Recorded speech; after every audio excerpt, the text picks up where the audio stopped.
Hi everyone, it's 𝗕𝗢𝗢𝗢𝗓 here, and today we're going to be talking about how to create strong habits. Bear in mind, when I started changing my habits, I was going through chemotherapy. So if I did it, you can do it too.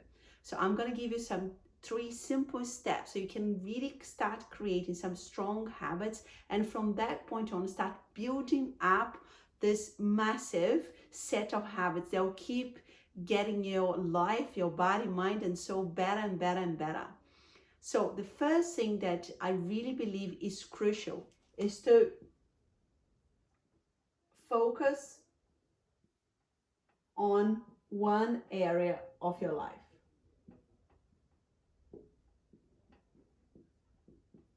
So for me, it was very much focusing on my physical health, right? My physical health was in a massive crisis and I needed to focus on my physical health only. So I really couldn't focus on all at once. And I believe that people are getting so overwhelmed these days and trying to change their whole life, trying to change all of their problems and all the things they're not happy with at once, and that doesn't work. If you're changing something that it's not working, and in my case wasn't working at all because I had stage 3 bowel cancer, I really believe that you need to really focus on different areas so you can give it that laser focus and start really putting all your energy and effort to change in that particular part of your life until you can stabilize that and move forward from that point. So you can make a decision if that's going to be your physical health, if that's going to be your emotional health, or if that's going to be your professional health, right? Which, I call it professional health because I really believe that everything that we do, in regards to our day-to-day work life, it's very much part of our health. Okay, the next thing it is to write down your habits. So when you start writing things down, it's really easy to have some clarity around what you're trying to achieve. I am not really asking you to write a list of 40 things, because people that write lists that are long lists, they can never accomplish that because we have so much time in a day and we still have to have everything else under control. Like you might have a full-time job, or you might have a business that you work on full-time, kids, puppies, pets, whatever, right? So you can't dedicate 100% of your time in change your habits. You have a limited amount of time. So it's important for you to narrow down what are the things that you're going to be focusing on, what are the specific habits. So I would suggest that you write a maximum of 3 habits that you're going to be working on.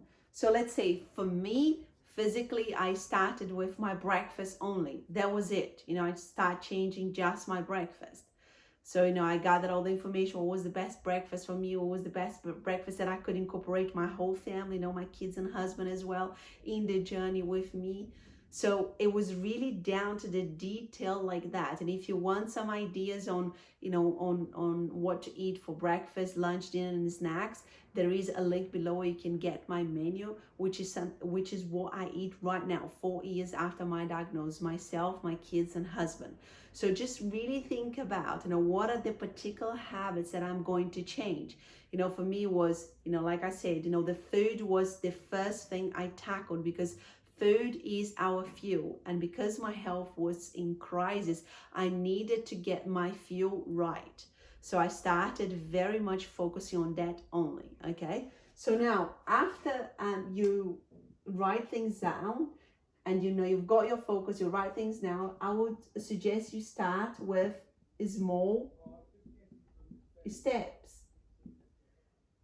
Again, if you want to change all your dishes, everything that you eat for the whole day, all at once, from 0 to 100, like diets will get you doing, it's just not going to work. 98% of diets don't work, right? So you really need to start small. So like I said, I started with my breakfast only. Then I move on to my lunch. Then I move on to my dinners.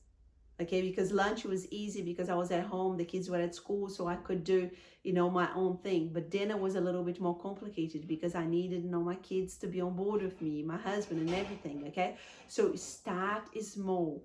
If you start trying to figure out like how can you change everything at once, is not going to work. It's not sustainable because you won't have time to plan and prepare. You won't have time to, you know, get your head around all the changes. So starting small is so important. And again, if you want some direction, there is a link below that you can get my menu. But again, I wouldn't suggest that you start, you know, with changing the whole thing.